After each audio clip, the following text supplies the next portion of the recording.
Good afternoon, everyone, and welcome to our daily COVID-19 update briefing. Dr. Ezekiel and I are joined today by Dr. Emily Landon, the Executive Medical Director of Infection Prevention and Control at University of Chicago Medicine. Dr. Landon has joined me today to recenter our conversation on what matters most, the health of our people and the trends that are moving that health in a precarious direction. As more and more of our regions see upward movement that requires additional intervention, I've made it a point to illustrate exactly what kind of concerning scale we're seeing compared to previous months of this pandemic. Today, I want to do the same on a statewide level, because statewide, we have a real problem on our hands and people's lives hang in the balance.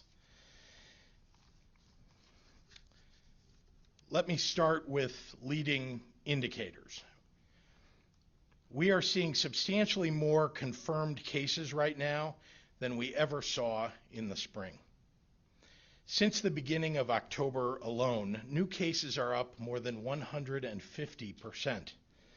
The highest 7-day average number of cases we reached in one day in the spring was 2,565 in early May.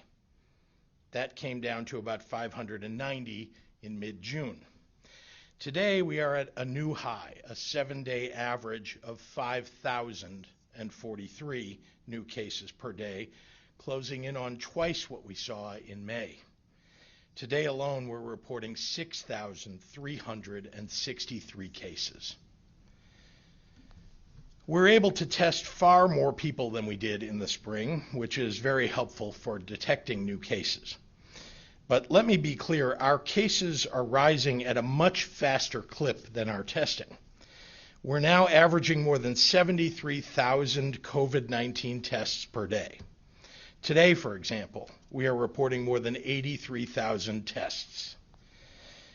We're the best testing state in the Midwest, and it's not even close. In Cook County alone, we produce more test results per day than 37 individual states do, and more than half of our country.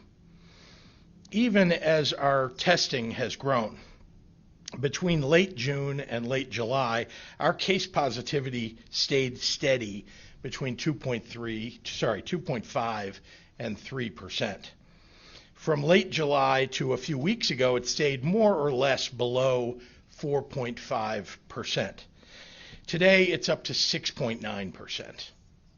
And our current test positivity average, which we use for mitigation decisions, is 8.2%.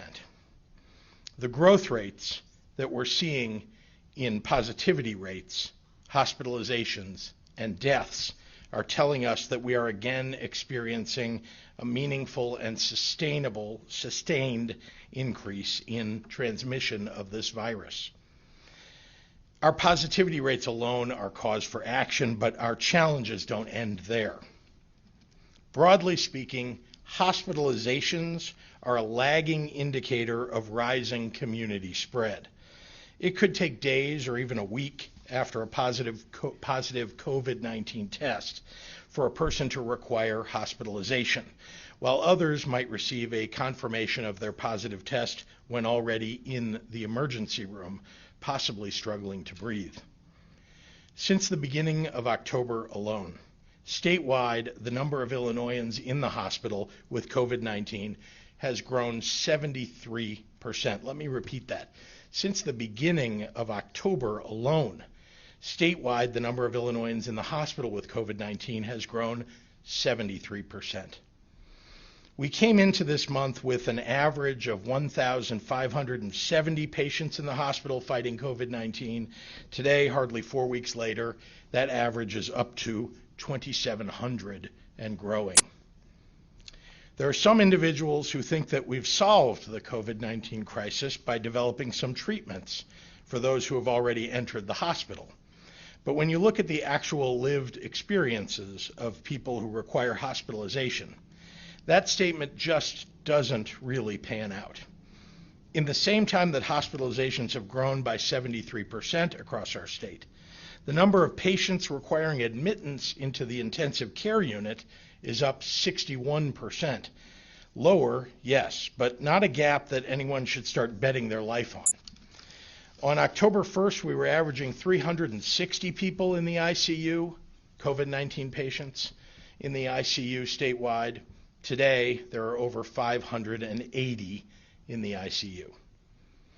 Let's not forget ventilators, which, as any of the doctors standing behind me can tell you, is not a place that anyone ever wants to be.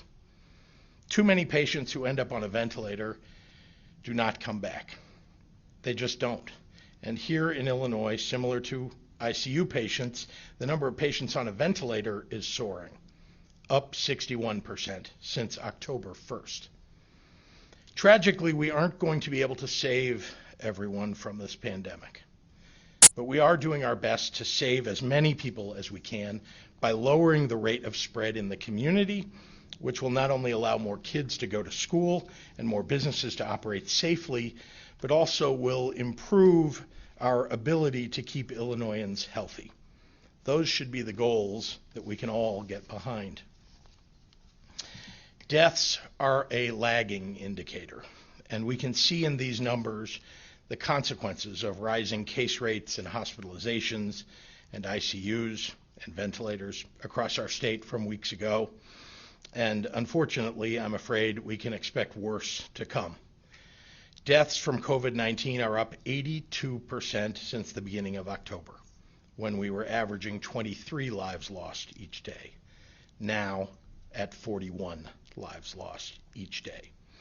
That means that every day we are averaging another 41 mothers and fathers, children, grandparents no longer with us, adding to the total of Illinoisans lost, now approaching 10,000, and the number of Americans lost, now more than 230,000. I know that the vast majority of people in this state are all in on the fight against this virus, just as they fight against the other battles, or fight the other battles, against things that take too many lives, like car accidents and cancer, by wearing seatbelts, by not smoking on planes, by getting a flu shot, by smearing sunscreen across your children's faces in the summer heat, by running the race for the cure, by learning and adapting our lives so that we can all live. I know that the vast majority of people in this state want to keep themselves safe, keep their families safe, keep their children safe, their parents, their neighbors, their friends. Unfortunately, as these trends indicate, things are moving in a bad direction all across our state. And as of this morning, Region 3, which encompasses Quincy, Springfield, and much of west central Illinois, has now sustained an average positivity rate of 8% or higher for 3 days in a row, today hitting 8.8%, meaning that starting Sunday, they will join the majority of the state in operating under resurgence mitigations. That's up from 4.6% in mid-September, the summer peak of 6.2% in mid-August, and the all-time low of 0.9% in mid-June. And the region's COVID-related hospital admissions today have tripled since early September, something that has got to change. And these mitigations aim to cut down on those high-risk activities until we bring down the positivity rate in an area once again. In the meantime, we're upping our testing support with a new mobile site, setting up at the Sangamon County Health Department Saturday through Tuesday, with more to come in that region. As for our remaining regions that are free of resurgence mitigation measures, Region 6 has now seen 2 days in a row of a positivity rate reaching 8%, meaning that a third day, tomorrow possibly, would equal new mitigations in that region. Region 2, which stretches from Kendall County to Rock Island County and includes Peoria, remains the sole region of the state with a positivity average below 8%. But at 7.9% and growing, that might not be the case for very long. We're ensuring testing availability there too, with Region 6 seeing mobile testing in Ford County today, in Richland County tomorrow, Effingham on Sunday, and in Macon at Decatur Civic Center today through Sunday and next week. Region 6 will have a testing site from Monday the 2nd through Sunday the 8th at Danville Area Community College. And in Region 2, Peoria has mobile testing today and tomorrow, and Knox County and Rock Island counties will have sites on Saturday and Sunday. Find the nearest site near you. It's easy. Just go online to dph.illinois.gov/testing. Before I turn the podium over, let me just say this. All of the data that I walked through today is present every day on our DPH website. It's updated every single day, both statewide and by region, so that people across the state can use it to make decisions for themselves and their families about what more they can do to keep each other safe. And not just on the individual level. Across the state, local health departments, hospital systems, and community leaders can and should engage with this data, analyzing it and asking questions and using it to protect their communities.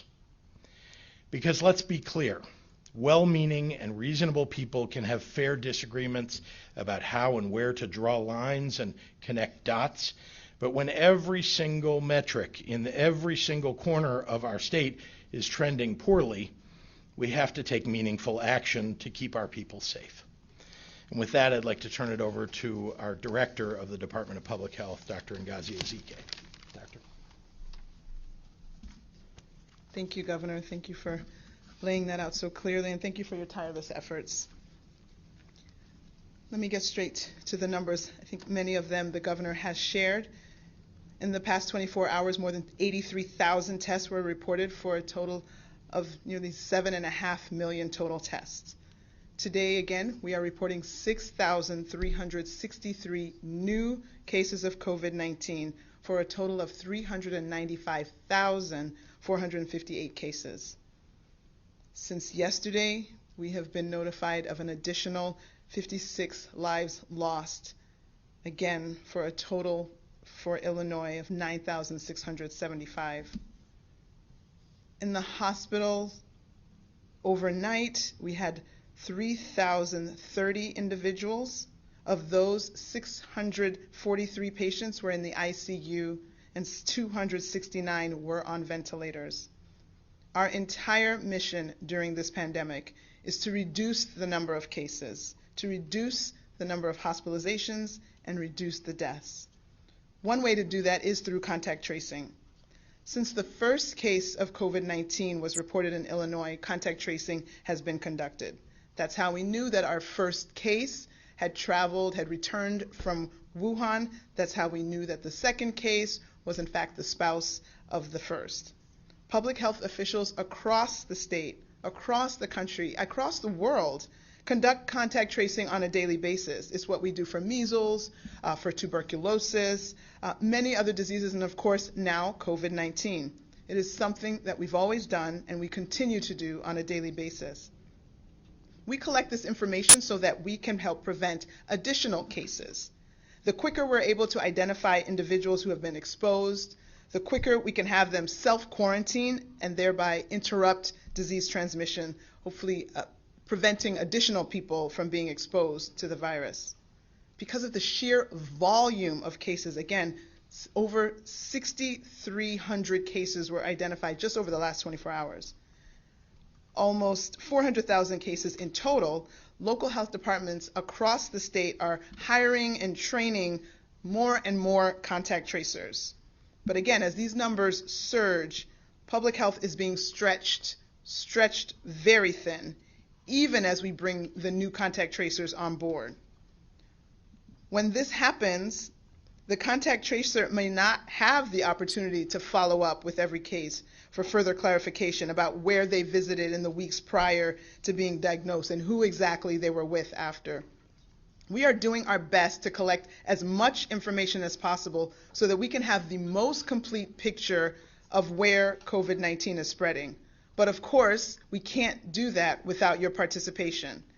We're hearing from the local health departments and the contact tracers every day that some people won't answer the phone. And if they do answer the phone, they don't give the answers to the questions. There's also a number that's provided to call back, and often no call back. Please, if a contact tracer calls you, answer the phone. Please give as much information as you can. Public health officials can only track information that we're actually given. We can only share information that we have. So please make sure to provide as much information as you can so that we can absolutely slow down the spread of this virus. Contact tracers are required to keep private health information confidential. We will not give your name to anyone. They will simply indicate to the individual that may have been exposed that they have been in close contact with someone who tested positive and that they would need to quarantine. I imagine that once someone identifies themselves as a case, they probably will do the same thing and start notifying those that they're aware of. This information and letting the contact tracers know and people reaching out to people they may have been in contact with will slow the spread. So please, again, wear your mask, wash your hands, and watch your distance. And of course, also get your flu shot. I have already gotten reports of individuals with both flu and COVID at the same time. We don't want to battle this twindemic at the same time with the same number of hospital beds. And please, if you get that call from the contact tracers, please answer the phone and please share the required information. Thank you. Now the remarks in Spanish. Buenos días. Voy a comenzar con los números. Hoy informamos 6,363 casos nuevos de COVID-19 en Illinois para un total de más de 395,458 casos confirmados. Desde ayer hemos recibido las noticias de 55 muertes adicionales para un total de más de 9,675 muertes. 3,030 personas en Illinois pasaron la noche en el hospital. De ellos, 643 pacientes estaban en la unidad de cuidados intensivos y 269 pacientes estaban en ventiladores.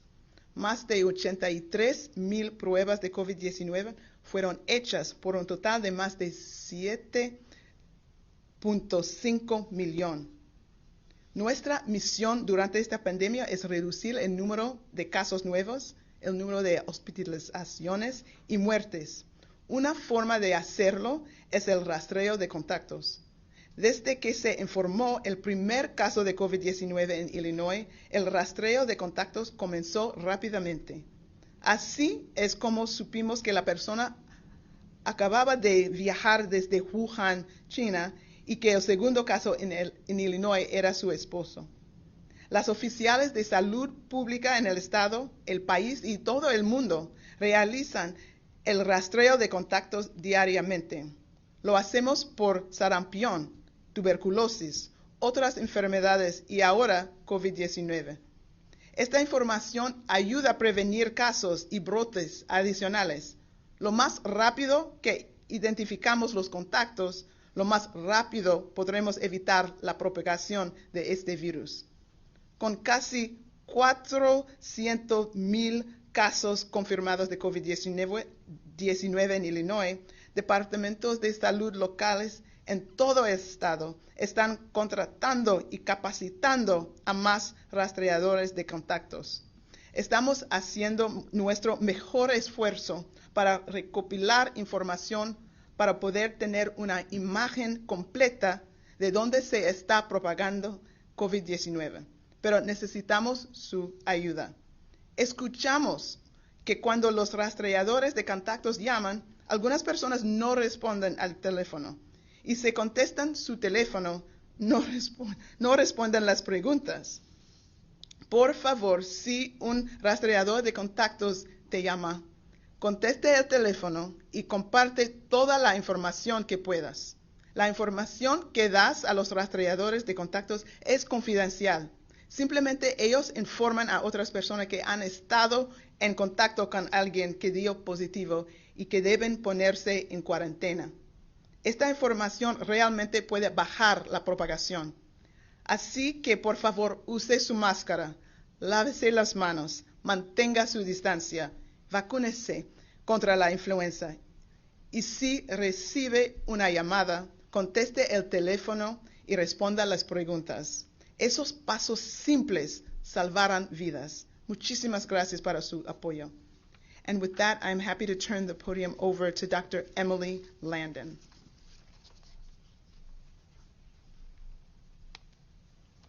Thanks, Dr. Ezekiel. And thank you, Governor, for inviting me to be here today. But this isn't a happy occasion for me to be speaking. Public health officials, epidemiologists, and doctors like myself predicted this fall would bring more cases, more hospitalizations, and more deaths. We hoped that knowing this would help us take steps to avoid it. And many of us did those things. We dutifully wear our masks, even though we don't really think we could be contagious. We keep distance from friends and neighbors. We wash our hands religiously. And now, as the weather gets colder and the cases still rise, we aren't sure what more we can do. You see, we are where we are today for a lot of reasons, but I'm really worried about the misinformation and fatigue slipping into and covering up our best intentions. I hear people say, sometimes people wear a mask and still get COVID, so why bother? Or sometimes people say that people like me are making a mountain out of a molehill and we should just let everybody get sick and get over it. I know many of you are hearing those same arguments from your friends on social media and even from the news. Sometimes people make these statements, dress them up with some facts or graphs that look almost as convincing as the ones you saw today. They sometimes take experts' comments out of context and make you wonder what we really think. They make you question every inconsistency, every change in guidance. So today, I want to set some facts straight. First of all, inconsistent recommendations are not evidence of a conspiracy, nor are inconsistent data. They are evidence of a changing knowledge in epidemiology. In different situations, different metrics mean different things. For example, when testing rates are low or changing rapidly, the test positivity rate may not mean quite the same thing as when testing rates are stable or when the testing rates aren't increasing as much as the cases. Everyone is trying to use the best information available to make the best possible decisions. There are and will be disagreements about the details. There's no one measure or metric, but rather an understanding of the needs and the pain in the community, both from the virus as well as the consequences. There are new data coming out every day. Science is learning. We change our guidance because we learn something new. Changing advice should make you feel good that we're making progress. Disagreement is a normal part of every process, and there's no one right way to handle a new pandemic. But we're all in the same boat, and we should try and row in the same direction as much as possible if we want to get somewhere. Some people are still skeptical of masks because people like me didn't know very much in March about how important they would be for curbing transmission in the community. Every single study now shows that masks reduce risk. Common sense says that masks reduce risk. Healthcare workers would all get COVID when they were caring for patients if masks didn't prevent infection. And studies of healthcare worker antibodies show that they have had COVID only slightly more than the regular population, despite having very close contact with patients that have COVID. Still, no mask is perfect. But there's growing evidence that if you catch COVID while wearing a mask, you may not get as sick. In fact, a lot of us think that this may be contributing to the lower mortality rate compared with earlier in the pandemic. Did you know there was a study done in Kansas that showed that the areas with mask mandates had lower rates of COVID and lower mortality rates than the places that didn't have a mask mandate? This gives us evidence that masks prevent COVID, but it also tells us that they may reduce the severity of illness and that the mandate is important. Because in counties where there wasn't a mandate, people could wear a mask if they wanted to, and they were even encouraged to do so. But when everyone wears a mask, it's better for all of us. So no matter what you hear, masks are important and masks are safe. Construction workers, healthcare workers, artists, all kinds of people have been wearing masks for ages without complications. So stop your fussing and put your mask on, especially now that the weather is getting colder. Which brings me to another point. Warmer air is more humid. It has more moisture in it. You know this. That humidity keeps those droplets that are coming out of our mouth and our nose juicy. And when they're wetter, they weigh more and they fall to the ground closer. But when air cools down, it doesn't hold as much moisture. It's drier, and our HVAC systems are not awesome at putting moisture back into the air, even though they're pretty good at heating it. This you know because you have to buy more lotion. You complain about your dry skin all winter long. You may even buy a little humidifier that you put in the corner and realize it doesn't actually solve the whole problem because it's a bigger problem than you can solve with a little humidifier.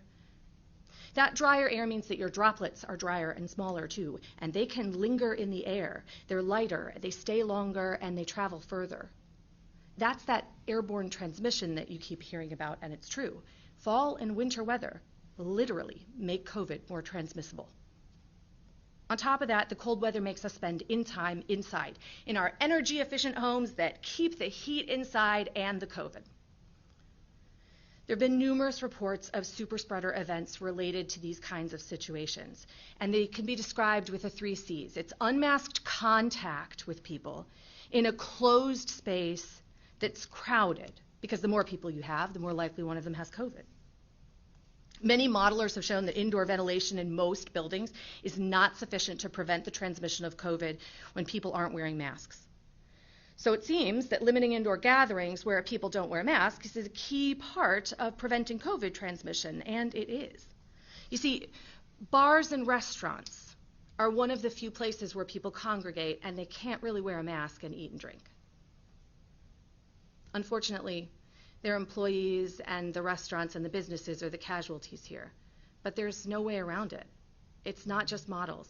Early on, data from Guangzhou showed that recirculated air from an HVAC spread COVID from one family to multiple other families right in the flow of air. 1/4 of cases in Louisiana in August were related to bars and restaurants, and that's when it was warm out. Over 100 cases were linked to one bar in Michigan in a week. And over the summer in Minnesota, 29 bars and restaurants started clusters that spread throughout the community. Shutting down bars and restaurants and putting in mask mandates changed the trajectory of the pandemic in Arizona, Texas, Florida, San Diego, Washington, D.C., Illinois. I could go on. This isn't the fault of any particular restaurant. In fact, the proprietors of these places do everything they can to prevent this from happening. But the reality is that a restaurant can be perfectly safe from 6 to 8 p.m. and become a super spreader event from 8 to 10. It all depends on whether or not someone with COVID walks in the door. And you have to remember that people with COVID are contagious before they even feel sick. Some will never even feel sick, spreading COVID to their close contacts while honestly believing that they're fine. Testing enough to identify all of the asymptomatic cases is still out of reach, even in this state with some of the best testing in the country. And all the contact tracing in the world won't tell you if you've been exposed to the source person if they were never tested. As much as we don't want to admit it, we can't possibly know when we're a risk to other people. The likelihood of anyone, including me, having COVID goes up every time the case count goes up in a community. And we're heading the wrong direction in every metric. Today is higher risk than yesterday, and unfortunately, tomorrow will probably be higher risk than today. And these facts about indoors without masks are not just true of bars and restaurants. Unfortunately, it's true for any contact we have, including small gatherings in our own homes. As our cases go up, our bubble needs to get smaller. It's the only way to stop the spread. COVID thrives on this unmasked contact indoors, and so that's what we've got to stop. We flattened the curve in March because everyone heeded the warnings and kept close contacts to a low number, just your household. Masked encounters with a barista, going to see your doctor, going to the library aren't going to spread COVID, but eating with your coworkers in the cramped break room will. And that in-person book club with wine and appetizers when you're going to try and be 6 feet apart will be a lot safer over Zoom. Unfortunately, a Halloween party this weekend could become a super spreader event. And Thanksgiving could be a prologue to a tragedy for your family. We've already had more than enough tragedies already. I know you miss your family and your friends. And some days you probably don't even care if you get COVID. But you do care. We all care. So it's time to start planning your risk the same way you planned your vote. You did plan your vote, right? So go to these places. The IDPH website has all of the information that you saw here today that the governor showed you. It also has a lot of tools that you can use to help find out what's risky and what's not risky. You can also use the Chicago Department of Public Health website. And there's a great free online tool from Brown University called mycovidrisk.app. I strongly recommend it. It uses epi data from your local zip code to help you assess the risk of going to the grocery store or getting together with friends, and it helps you find ways to lower your risk so you are empowered to make your own decisions. Lastly, I just want to say a little bit to all of you out there who don't believe a word I say. You may never understand why the rest of us are still worried about COVID. Why we still wear our masks and wash our hands, why we'll skip the Halloween parties and make alternate plans for Thanksgiving, why we eat alone in the break room or scarf down a sandwich outside. It's because we have the grit and the compassion to make sacrifices for the good of our community, for people we don't even know. We pay taxes and stop at stop signs just like you do, but we know why we do it. And we don't mind. It may be hard, but we'll keep doing it because we know real freedom isn't about masks. And you who don't believe me are welcome to join us anytime. Governor, I think you have some questions to answer. We'll take a couple from the room and then we'll go online. 6,000, that's an astonishing number of new COVID cases. It is. Can you tell us if they're coming from nursing homes or college students? And what's the severity? Are most of these people asymptomatic, or is it too hard to tell at this point? I think because the data literally comes out, it comes to us during the course of the morning, and we produce it for you. What we can only provide in that data is the ages and the locations today of the 6,000 people that we're talking about today. So I do not have the background data of each of those cases or am able to answer your question about today's cases. 20 to 30s are still. I'm sorry, say it again. 20s. I mean, go ahead, Dr. Ezekiel. But what we know, again, just like you said, it came in this morning, so we don't have all the data, but we've been following the trends, and for the last weeks, more than 6 weeks, the 20 to 29, we call it the 20-somethings, have been the largest percentage of the cases. That has continued to be what's driving the cases. Okay. Yeah. Thank you. Will Jones from ABC. Yes, sir, Will. Governor, what would you say to the Illinois Restaurant Association, who is considering today whether or not to file a lawsuit against the state? I think if you listen to Dr. Landon, if you look at the literally more than a dozen international and national studies that have been done, look at the article. We've provided this to, I think, all of the members of the media, the dozens and dozens and dozens of articles about the outbreaks. Dr. Landon mentioned a few, that you'll understand that bars and restaurants are spreading locations. And we need to clamp down because we need to bring the numbers down. They're headed in the wrong direction, and unfortunately, bars and restaurants are a location, no fault of the people who own them or operate them or even people who visit them. But it is true that those are places where there's a higher transmission likelihood than there is in other locations. There's a large restaurant group meeting right now, deciding what to do with the city restaurant owners and the suburbs. Sure. Were you expecting such a big pushback from restaurant owners and mayors, like the mayor of Orland Park and other mayors that just decided that, we're going to do things our way? No, I think when you have, a president in the White House who basically has ignored this, doesn't wear masks, doesn't think that they should take this very seriously, he sends a message. People listen to, I turn on the TV and see the president of the United States. People listen to what he says. I mean, I have learned to discount it. but many people still think that he's telling the truth when he says we've rounded the corner. Do you think 6,363 people getting it reported today, or the literally dozens and dozens of people who died today, do you think we rounded the corner? I don't think so. With the election just days away, how would a Vice President Joe Biden change your job if he is elected on Tuesday?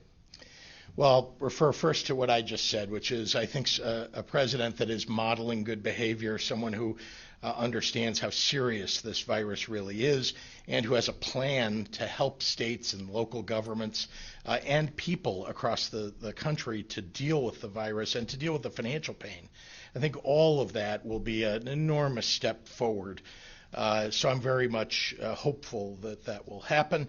I also will say that we need to defeat the virus if we are going to ultimately restore the economy the way that it ought to be restored. Mayor Lightfoot yesterday said that, I asked her yesterday about what they're planning to do in lieu of the election being on Tuesday from a safety perspective, if there is any civil unrest. Has she asked you, or do you have I know you always have the Illinois National Guard on standby, but is there a plan for you to work together? Yes, and not just with the mayor of Chicago. As you can imagine, it's a big state. But of course, I've talked to the mayor. More importantly, our public safety officials talk on a regular basis. They've held tabletop exercises. There's a lot of preparation, as I think you heard yesterday from the director of the Illinois State Police. Our National Guard, our emergency management agency at the state level with the state police, again, have worked with local officials to make sure that we're ready for, I hope, anything that will occur on Election Day or in the days after. We'll do one more in the room and then go online. The Illinois High School Association is going to defy your order and allow basketball. What is your reaction and what is your fear if they go forward with that?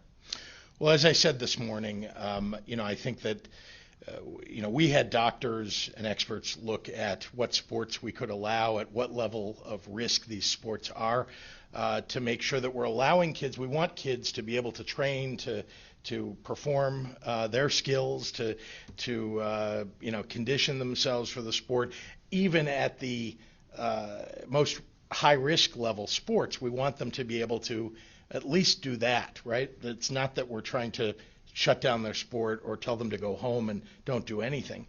But there are medium-level risks and low-level risks, and those are areas where, in fact, those sports will be played in the fall here, in the winter. But some of these sports, we're not shutting them down. We've asked that they be moved to the spring, some later in the spring. What we're trying to do is get to a point where positivity levels are much lower, where the number of cases in our state is much lower, and where I hope and pray we will have much better treatments and vaccines available. So again, it's the high-risk sports where we've asked that there be limitations just for the time being. And again, the fact that the IHSA has a different opinion, I've known that for some time about different areas of sports. We have talked to them on a frequent basis, gotten their opinions about each one of these things. And I think most importantly, I think it's going to be incumbent upon the schools to make decisions for themselves, and that's what we've left schools to do, to make decisions about how to keep the children, the kids who go to school there, the people who work there, safe. And we're trying most of all to get kids back in school. We have 1.8 million children who are not in school every day in this state. We want to get kids back in school, and sports is a secondary question, but we want to make sure they're learning, first of all, and so we want to lower the risk that we, in every way that we can, and we're going to continue to work on that. I finally will say that schools, I think, as I've said several times, will potentially be subject to some legal liability if something happens as a result of their playing a sport that, that we've issued guidance about that is, not congruous with what the school is operating under. And this will be the Mike Lowe at WGN. Oh, Mike yeah. Lowe at WGN has a question. Sure. University of Chicago scientist Sari Kobe has questioned if the positivity rate metric is the most useful and accurate one to guide public health decisions on restrictions. Could you explain why you rely on that metric? Yeah, sure. If you wouldn't mind, I mean, I'll at least begin by saying, remember that just looking at the number of cases, for example, doesn't really tell you anything. There are states around the country that aren't testing. So guess what? They don't show any cases, or very few. And you can't make a judgment about how widespread the transmission is occurring, whether there's truly mass community spread, unless you're looking at positivity rates. So that's an important thing about why we rely upon test positivity and that's what we use absolutely for decisions about mitigations. We also use hospitalizations. As you know, we pair up hospitalizations with positivity on an upward trend, and that too is a trigger for certain regions have triggered that. I think Cook County, suburban Cook County triggered that recently. But I'd like to turn it over, if I may, to Dr. Landon, who may have other things to respond to. Yeah, I read that article too, and Sarah, Kobe, and I are friends. We've worked together on other work before, and I think she really is a world-class epidemiologist and computational biologist about respiratory viral illnesses. But in a pandemic, no one has the monopoly on expertise. You know, you have to work with modelers. You have to have people like me who are experts in transmission and sort of infection control. You need to have public health officials. You have to have sociologists. You have to have economists. You have to have virologists. You have to have lab skills people. You have to have every specialist, and somebody has to make the decisions. There's no one person that gets to make all of the decisions, and like I said in the talk, there's no one metric. I think it would be a mistake to characterize her comments in that piece as being that she just thinks that that's the one metric everybody's using, because I think we see that there's a lot of data, a lot of metric. That as part of your overall. It's not my decision. I'm just one piece. I'm just one voice. The governor gets to make the decisions. He's our elected official, and he gets to find a way to balance all of those different experts that are speaking in his ears. And there are lots of, all of us have different things that we care a lot about, and I believe a lot in the things that I say and the things that I recommend. And Sarah and everybody else who has your ear and everybody's ear cares a lot about the things that they're recommending. But there's no one right way to do it. We have to make choices and trade-offs, and that's why you get elected. But I will say, if I may, to your question, that the positivity rate plays a very important role. I mean, there are a bunch of metrics. We showed you a number of them here. What we want to do is try to look at the metrics at the front end, not just cases, but case positivity and test positivity. We want to make sure that we're measuring not just the number of people who are getting the virus, but how fast is it moving. And that's why we look at all of these measurements. To say that we're only looking at one measurement isn't exactly correct.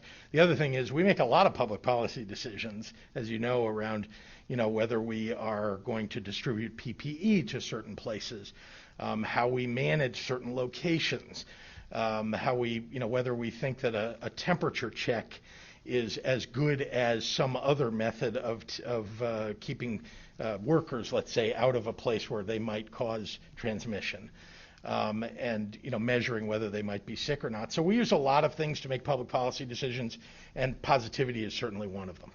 Rich Miller at Capital Facts. Yeah. Representative Mike Murphy said today that Springfield's outbreaks can only be traced to universities and social gatherings, but not to restaurants and bars. Is that true? And if so, why close indoor bars and restaurants? Well, I can't speak to Springfield specifically's outbreak data, or certainly the local public health department has that data, and as you know, we are providing that data on the Illinois Department of Public Health website over the next few days. Dave Dahl, the latest GOP talking point seems to be a lack of evidence or your lack of transparency that this has anything to do with restaurants. What if I go to a restaurant and then go to Target? Who can say that the restaurant is a COVID incubator? Well, that's exactly what I've said for the last several days. I'm sorry that Dave is not watching our press conferences every day. I have said and been very clear. Sorry, I'll take my mask off to hopefully be clearer. You can hear me better. That we don't, it is often extremely difficult to know exactly where somebody caught COVID-19. I mean, that is it's a very difficult thing to know. What we do in contact tracing is we find out where a person has been, a case has been. We try to gather all of those locations and the people that they can identify that they may have been in front of, and for what period of time, and so on, and then measure the risk, and then get a hold of those people, contact them, in order to make sure that they are isolating. So we can't tell 100% where somebody caught COVID-19. What we can tell is if you have multiple cases that were in a certain place at a certain time, multiple people who are positive in a certain place at a certain time, that you can see an outbreak, or you can call it an outbreak because there are multiple people that are in that location at the same time. So it's different, saying that someone was at a location than it is to say that that's an outbreak location.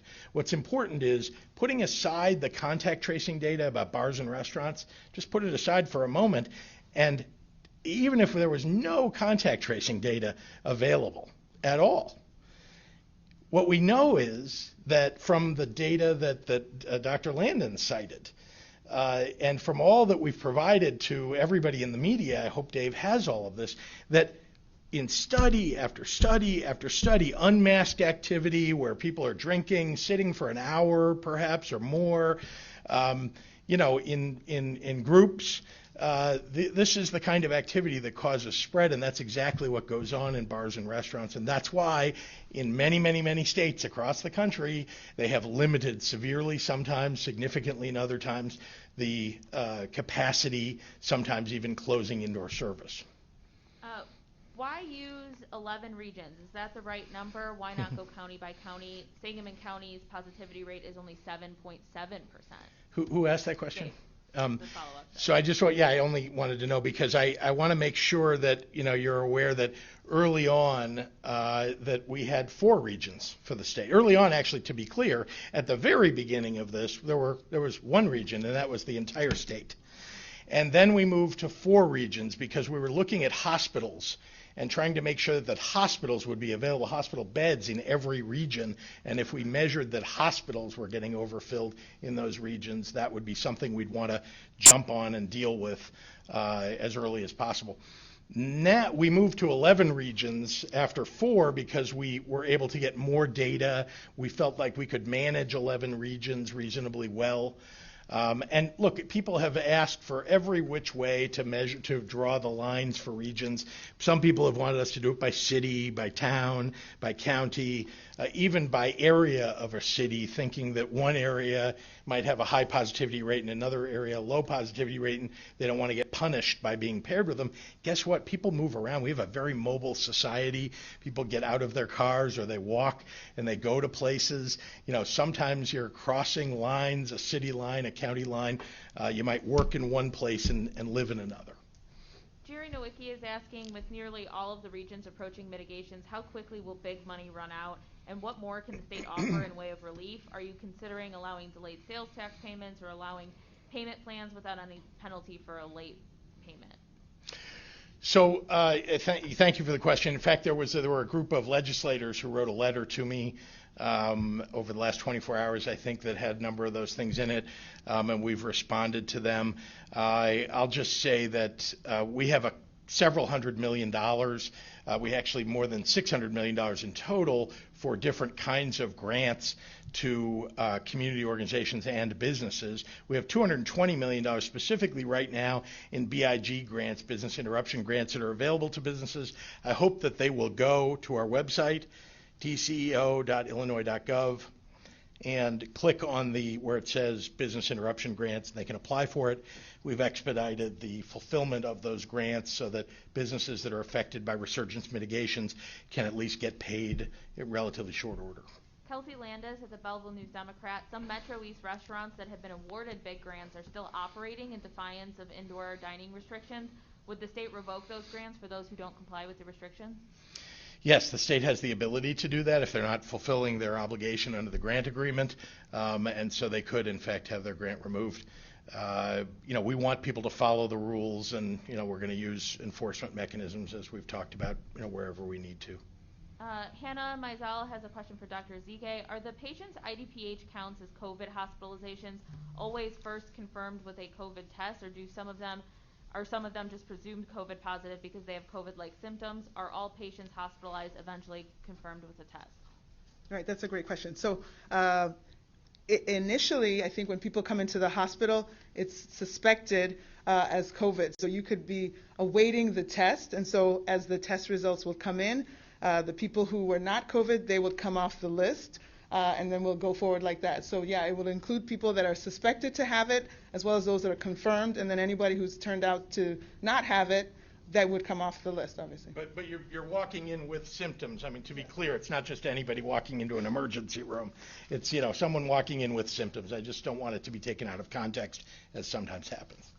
Jamie Monks at the Tribune, you've said you're confident in the 11-region plan, but at what point would you take further action on regions or even statewide? With 9 regions now under mitigations, are current Tier 1 and Tier 2 restrictions enough to curb the spread of the virus? I don't know. I mean, I really would like to know the answer to that. This virus is unknowable, seemingly, at least so far. There's an awful lot of research that's being done, and we've learned a lot. But the fact is, if the question is, is it enough? Is this enough? I don't know.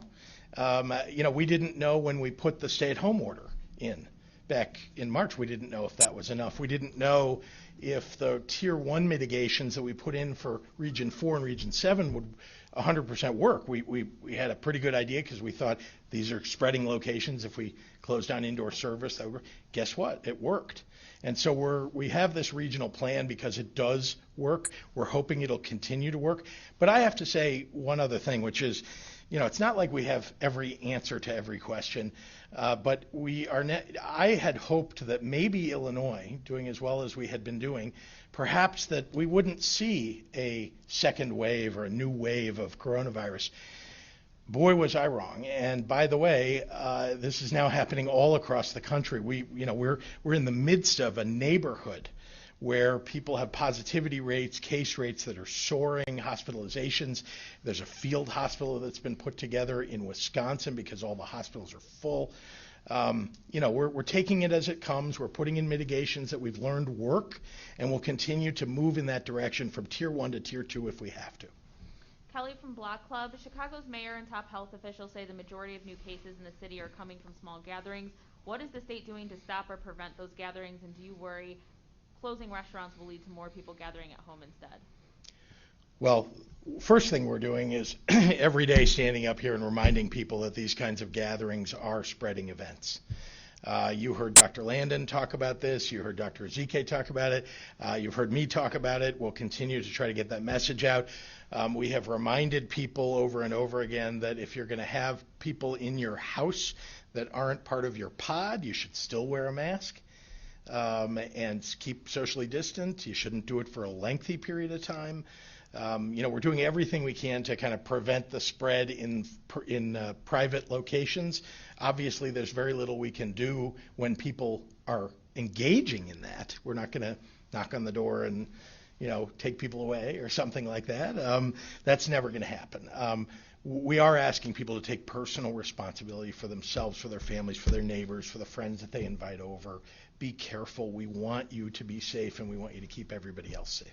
Jake Griffin at the Daily Herald, where is the state at in opening testing sites using U of I saliva-based tests, and how did the FDA ruling affect the rollout? Yeah.